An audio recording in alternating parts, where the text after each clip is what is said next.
有缘人，你一定在好奇，为什么我要你保持安静？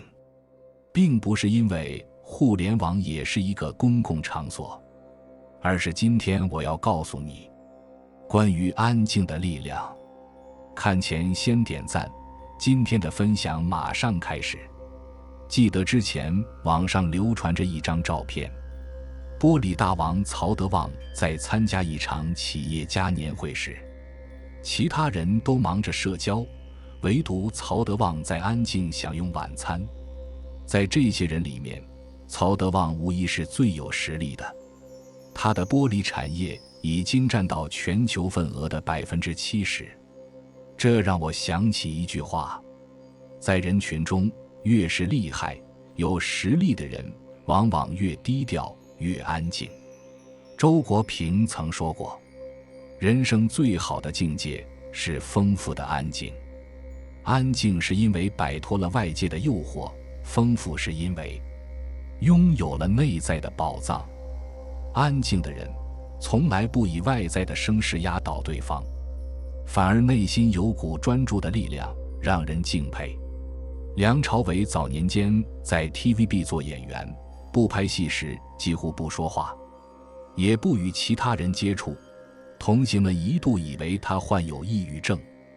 但每一次拍戏，他都会全身心投入，通过一个个角色的性格特点，宣泄他心中复杂的情绪，让人们看到一个个角色活了。梁朝伟的演技又令人惊艳了。一代宗师里的叶问，从富家子弟到落魄武馆为师，不靠台词去抒情，靠的是梁朝伟眼神里的威武有劲到无奈深情。最后回忆起宫二小姐的故事，也是一阵温柔。做一个安静的人，往往是内心足够强大，有实力让争议安静，又有能力保护自己的安静。所以越是安静的人，其实越有力量。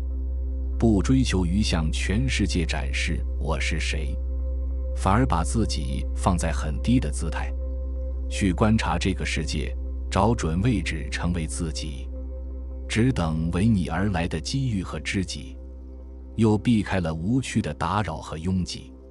安安静静真的挺好，安静是最让人舒服的气质。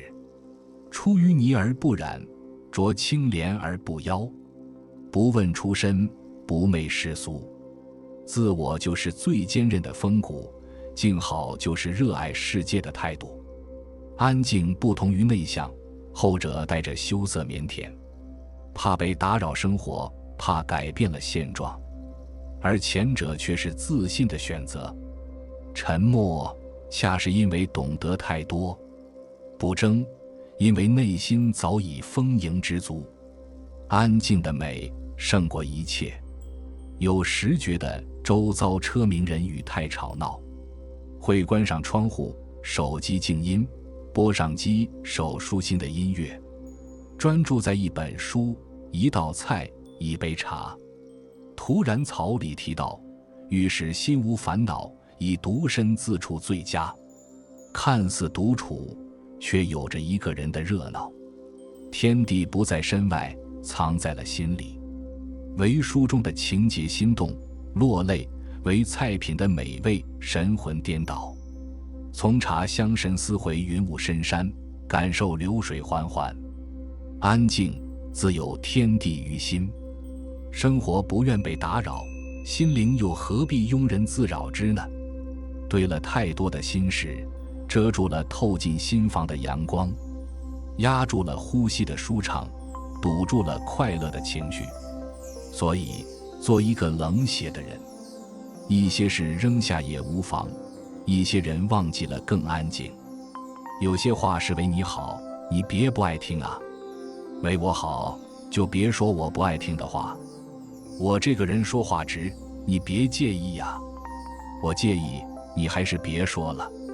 人们会躲避生活的噪音，也要会拒绝让你心烦的声音。懂得与自己相处的人，知道如何保持与他人的分寸。你不喜欢别人打扰你的小天地，你自然也不会去打扰别人的安静。寻得一方安静已是不易，守住更是需要勇气。别看主持人康辉平时在镜头前侃侃而谈，其实私下里，康辉是一个非常不善言辞的人。他喜欢安静的环境，并不热衷社交。他养了2只猫，没事的时候就在家看看书，逗逗猫。正是这种安静的性格，让他学会了忍耐，在人生灰暗的时刻，默默积蓄能量。2006年6月5日晚，康辉和李子萌搭档，第一次在新闻联播亮相。当时的康辉既有忽如一夜春风来的惊喜，也有守得云开见月明的欣慰。但让康辉始料未及的是，当晚亮相以后，他再也没有被安排出现在新闻联播中。虽然心存疑惑，康辉并没有找领导打探原因，而是默默回到了之前的工作岗位。帮改版后，主持人没有到位的《朝闻天下》值班3个月，之后又回到晚间新闻，还主持每周日的《世界周刊》，一丝不苟地对待每一个节目。这段时间的沉淀让康辉愈发沉稳。1年多以后，在2007年12月8日晚，康辉再次出现在了新闻联播。有人说，人生无非3件事：老天的事、他人的事和自己的事。前2件事不能左右，只有把自己的事做好了，一切自有上天安排。蝉鸣一下，却在土中蛰伏了数年。安静让人获得内在强大的力量。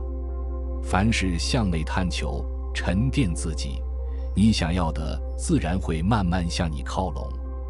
看过这样一段话，我很喜欢：一个目标真正坚定的人，没时间感动自己。他们不炫耀，不说教，而是用行动告诉你自己到底有多牛。能耐得住寂寞，静下心来深耕自己的人，大都有清晰的人生目标。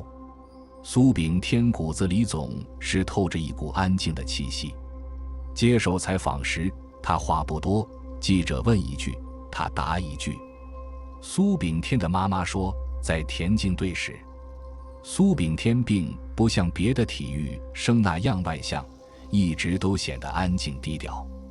队员们也说，他没有什么特别的爱好，喜欢独处，喜欢一个人琢磨事情。就是这样一个话不多，也没什么爱好的人，在东京奥运会上跑出了9秒83的成绩，创造了黄种人的奇迹。自从练短跑开始，苏炳添就给自己立下了一个梦想，成为第一个进入奥运100米决赛的中国人、黄种人、亚洲人。在这个奇迹背后，苏炳添默默坚持了整整21年。这21年，有的只是日复一日的训练。真正有目标感的，往往沉默寡言，喜欢独处。他们不扎堆，不是高冷，而是默默朝着心中的目标前进。前2天和几个朋友聚餐，其中一个朋友说他拿到了成人本科学历，这让在场的人都大吃一惊。朋友是高中学历，因为文化程度不高，也没什么特长，打工这几年吃了不少苦头。后来他下定决心要提升学历，之后就没了动静。过去的这1年，朋友很少出现在聚会上，如今再回想起来，才发现原来他是在一声不吭的努力。人生是一场孤独的奋斗，不需要太多观众为你呐喊助威。认清了目标，就只管努力敲敲把尖，总有一天会惊艳所有人。安静的人有实力。看过这样一个寓言故事：秋天来了，2只大雁要飞回南方，却舍不得与他们的好朋友青蛙分开。大雁对青蛙说，要是你也能飞上天多好呀，我们就可以经常在一起了。青蛙灵机一动，它让2个大雁衔住一根树枝，然后自己用嘴衔在树枝中间，于是3个朋友一起飞上了天。地上的青蛙们都羡慕地拍手叫绝。有只青蛙问：是谁这么聪明？飞上天的青蛙急于表现自己，大声喊道：是我想出来的。话音未落，它便从空中掉落了下来。生活中很多人像那只青蛙一样，为人处事张扬高调，好像无所不知，结果最后只会沦为别人的笑柄。菜根谭日说：藏巧于拙，用晦而明，欲清于浊，以屈为伸。真正有实力的人，始终保持低调，不张扬，也不喧哗。著名儒学大师贝原义宣一次和学生同船去远行，船舱里一位学生并不认识贝原义宣，一路上滔滔不绝地讲述自己的经历，吹嘘自己的学历。贝原义宣在一旁笑而不语，静静聆听，不时还会点头表示认同他的观点。船停泊靠岸，告别时大家互留姓名。这位学生才知道自己面前站的是贝原义宣，一时间难堪得无地自容。冯骥才说：低调不是被边缘被遗忘，更不是无能，相反，只有自信才能做到低调和安于低调。真正厉害的人，宁可装得笨一点，也不会显得太聪明；宁可低调一点，也不会锋芒毕露；宁可显得糊涂一点，也不会故作聪明；宁可谦虚退让一点，也不会事事出头。养在家里看家护院的狗，一旦有陌生人出现，它便狂吠不止；草原上的狼，一旦发现猎物，它一声不响，以迅雷不及掩耳之势扑咬。人亦如是，一群人中，叫得最凶的那个人，多是虚张声势，并没有实力。真正的强者喜欢用实力证明自己，毕竟实力摆在那儿，胜过千言万语。有一种安静的美好，叫我与谁都不争，谁与我争都不屑。一切好坏，过往只收在眼底心间，并不在乎多少填满了囊中，得到的和失去的都一样珍贵。安静的人不会不敢说话，拒绝沟通，而是少说废话，不搭理烂人。安静的人也不是被孤立的独来独往，而是来去随心，不伺候别人的面子，不浪费无意义的社交时间。安安静静的美胜过一切感觉。韦应物有一首诗：永生，万物自生听，太空恒寂寥。还从静中起，却向静中消。意思是宇宙万物皆以静为常态，声音生于静，最后也复归于静。可见安静本身就是宇宙间最和谐的姿态，动荡和声张都只是短暂一瞬。人生难免其起落，输赢只是你的心态。一桶水不响，半桶水晃荡。肚子里越是有内容的人，越是不爱声张，反而一知半解的人爱去吹嘘自己的本事。安静安静，心安了，人便静了。大学有言：知止而后有定，定而后能静，静而后能安，安而后能虑，虑而后能得。可见静是一种智慧，更是一种高阶的境界。世间万物因为有了静，便多了几分灵性和神秘。安静是一种内心的状态，我们不一定远离喧嚣，却能在喧嚣中保持独立的自我，让内心丰富而充盈。安静是懂得克制，是学会自处。安静是内心强大的力量。安静是退出他人的热闹，回归自己的世界。安静是给生活做减法，给精神世界做加法。在自己的世界里做一个安静得体的人，内心安静朴素，圈子干净简单。人一旦有静气，不管是顺境还是逆境，都会找到最好的方式来面对生活。人到中年，慢慢明白，人生最重要的已不再是外在多少物质的拥有，而是内心的那份宁静与从容。低谷多养精蓄锐，高峰多亦可云淡风轻。所有平静的背后，都是一场内心的修炼。有忙碌，有安静，生活松弛有度。偶尔让自己停下来，安静地思考，在自己喜欢的状态里，一半素心以清简，一半宁静许清欢。愿你我都能在浮躁的世界里拥有安静的力量。愿我们都能拥有真我、爱、喜悦、平和。莫言获得诺贝尔文学奖后，社会热议不断，而他却远离喧嚣，沉寂了8年，写出了又一力作《晚熟的人》，再次惊艳世人。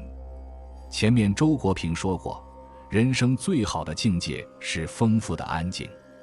红尘滚滚，纷纷扰扰，多少人迷陷于浮华之中，难以自拔，最终沉沦于世俗的洪流中，失去了应有的宁静和快乐。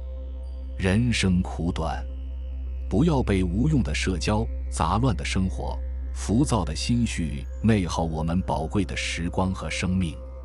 学会减法生活，做好断舍离，因为安静的人生才是最好的人生。管宁和华歆是一对好朋友。有一天，他们一起在园中除草时，看见了一块金子。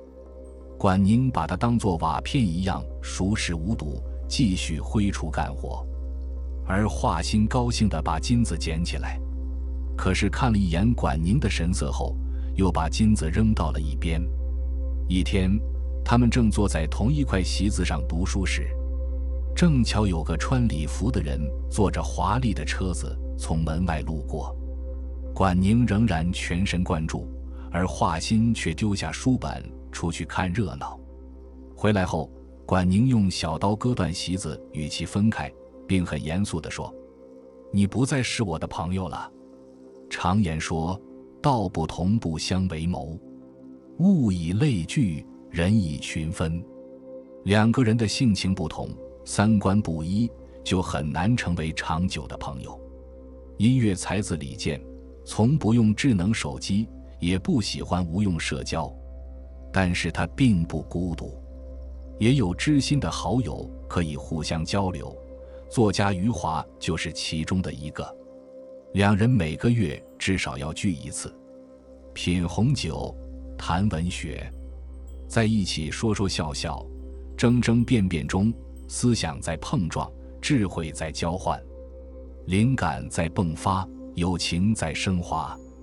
而他开的新专辑演唱会，虽然规模小得可怜，却往来无白丁，邀请几十个喜欢音乐的好友坐在一起，不讲排场，没有浮夸，只有音乐与心灵的交融。很喜欢房琪说过的一段话：我们终其一生，不是为了满足所有人，我们只需要找到与自己同频共振的那一部分人。手机里的好友有几百甚至几千个，可是真正信得过、聊得来的只有那几个。职场上的合作伙伴，酒桌上的生意伙伴，多是利益之交。人走茶就凉，所谓的交情也只是交易而已。玩牌的牌友，聊天的网友，玩游戏的战友，多数都是凑伴打发时间的无聊之辈。有的连朋友都谈不上，又何谈情谊？无聊的人只能内耗你的精力，虚伪的人只想利用你的善良。朋友不在多而在于精，真正的朋友不在朋友圈，也不在交际场，而是在你的心里。及时和不合拍的人划清界限，去寻找同频共振的人相伴同行。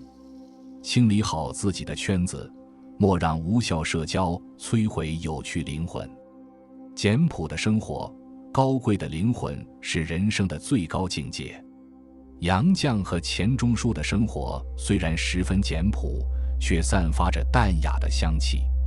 洁净的小屋，没有任何装修的痕迹，粗糙的地面，简陋的桌椅，窗前几盆碧绿的植物盎然而立，为小屋添了不少生气，让人不禁想起了刘禹锡的《陋室铭》。家里最醒目的摆设，就是那书架上大小不一的书，这是他们一生的财富，也是不离不弃的挚友。虽然晚年的他十分孤独，饱尝着亲人离去的悲痛，但宁静整洁的环境让他的心也安定下来，不因外物的得失而悲喜，不因岁月的沧桑而沉沦。生活环境可以繁花似锦，也可以素淡如雪。90后女孩乔桑曾经也是一个网购狂人，无意中她看到日剧《我的家里空无一物》，忽然有感而发，于是渐渐断了买的念头，学会了断舍离的理念。搬入新家以后，除了摆放书架、衣柜和吃饭用的长桌长以外，他把这个88平米的屋子变得几乎空无一物。家徒四壁，没有床，一个可折叠的木板，铺上床单就可以安踏；没有沙发，一个瑜伽垫，坐上去就可以冥想。吃简单的菜，穿朴素的衣，读有趣的书，行绿色的路。断舍离的生活让这个90后女孩成功出圈，还被大家赞叹。家就像一辆你出行需要的车，简朴是低配，舒服是标配，豪华是高配。现在很多年轻人都喜欢网购，家里囤积了大量的衣服鞋帽，生活用品占据了很多的空间，又因为终日忙碌不能及时整理，让房间变得杂乱和拥挤不堪。更可悲的是，有一些东西当时很喜欢，可是打开包装后又不如意，懒得退也懒得用，堆在一边如积累般食之无味，弃之可惜。盲目跟风常常让人越来越浮躁，内心简单才会少欲少求。购物前最好先列上必买清单，放进购物车的东西过几天再重新考虑值不值得买。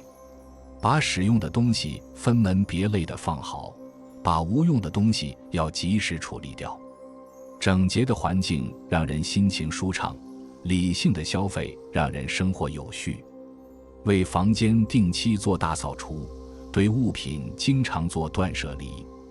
欲望少了，需求就少了，生活简约了，快乐就简单了。曾听过这样一个小故事，有2个画家被要求以安静为题比赛作画，引来众人观瞧。第一个画家画的是平静的湖水，湖面如镜，波澜不惊。第二个画家画的是山中飞瀑旁边的峭壁上生有一棵大树，枝繁叶茂，树上的鸟巢中一只小鸟正在安睡。大家看了以后纷纷赞叹第2幅画更技高一筹。第1幅画体现的是景物的安静，而第2幅画呈现的则是心灵的安静。我们生活在红尘中，身边总会有各种喧嚣的声音，每天也会有许多琐事缠身，生活或工作的环境也难得清静。但只要心生宁静，你也可以处变不惊，随遇而安。摇滚歌手郑钧年轻时就一炮而红，过多的名利缠身让他迷失自我，巨大的工作压力让他彻夜失眠，终日惶惶不安。痛苦至极的他只好借酒买醉。但心灵却极度空虚浮躁，无法摆脱的忧虑让他患上了严重的抑郁症，折磨了他整整10年。后来他在朋友的指引下学习了打坐、修禅、冥想和放空，让他把心中的浮华和烦恼渐渐释放出去，这才慢慢恢复了正常的生活。诫子书中说，非淡泊无以明志，非宁静无以致远。保持良好的心态，才能让人元气满满，开启美好生活的大门。我们可以少听世俗的喧哗，不关注无聊的是非，放下名利的困扰，沉下心来去认真做自己喜欢的事情。读书可以让人智慧，运动可以让人健康，音乐可以让人快乐，冥想可以让人安静。与其取悦他人，不如做好自己。静心也是一种修行，心怀恬淡，人生才能悠然自得。很喜欢网上看到的一段话，静是一种气质，也是一种修养。一个人只有内心宁静了，才能真正的做到安静，才能脱离世俗的烦恼，不与人计较与争辩，而是淡然而优雅地活自己。我们无法封住他人的嘴巴，却可以关上自己的耳朵。我们无法改变人性的多变，却可坚守自己的初心。用加法为行动充电，可以让实力不断增强；用减法为思想减负，可以让心情轻松美好。圈子清静了，真朋友就多了；生活宁静了，好心情就来了；心灵恬静了，如意事就碎了。人生最好的境界是丰富的安静。余生，愿你做一个安静快乐的人，悠然自在，一生清欢。分享一下稻盛和夫的一段文章：如何保持安静平稳的心。回顾过去，在超过半个世纪的漫长岁月里，我将自己奉献给了企业经营这项工作。这条道路绝不是轻松的、安全的道路。现在回想起来，就如同持续行走在两边都是悬崖的、极其危险的山脊之上。但不可思议的是，在前进的过程中，我却从未感到过不安。我有一种安全感，感觉有某种伟大的力量在守护我。正因为有了这种安全感，我才能心怀信赖和确信，一路走到了今天。或者说，我连感觉恐惧和踌躇的余地都没有。这个说法或许更准确。浓雾笼罩，伸手不见五指。在这样的道路上拼命向前，只考虑如何踏出眼前这一步。我就是这么一路走来的。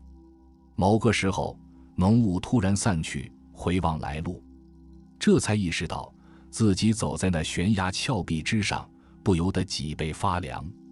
如果做比喻的话，就是这样一种心情。在自己的半生中，我始终走在这样的道路上。尽管如此，我还是抱着一种安静的、平稳的心走到了今天。这是因为我有一种信念，只要怀抱纯粹而美好的心灵去面对现实中的问题，就没有任何过不去的坎。只要时时磨练心性，不断自我提升，那么不管遭遇怎样的苦难，命运之神一定会回报温暖的微笑。这种类似信仰心的某种信念始终扎根于我的心中，它像可贵的护身符一样，帮助我守护我的人生。我不由得这么去想，就像我再三阐述的那样，一切成功都归结于利他之心。事实上，这就是明白无误的、俨然存在的宇宙法则。无论什么人能够拥有的，都只是当下的这一个瞬间。以怎样的心态活在当下，将决定我们的人生。既有幸运的光临，也有逆境的考验。这就是人生，这一切都是大自然赋予我们的。所以，我希望，不管现在身处何种艰苦的境遇，大家都要不骄不馁，一心一意，努力前进。这么想来，可以说，人生其实是非常单纯的东西。以利他之心为基础，在每天的生活中尽可能的不断努力。只要这么做，命运就一定会好转，幸福的人生就一定会到来。同时，无论在什么时候，都要让自己的心灵保持美好和纯粹的状态，这才是最重要的。这就是让自己的潜能充分绽放的秘诀，这就是打开幸福人生之门的钥匙。有缘人，感谢你全部听完，希望你也能做一个安静的强者，因安静而强大。期待你在评论区与大家分享你的经验，我会在评论里回复和鼓励你。订阅这个频道，让我们一起积蓄和传递能量。期待我们下次缘分的遇见。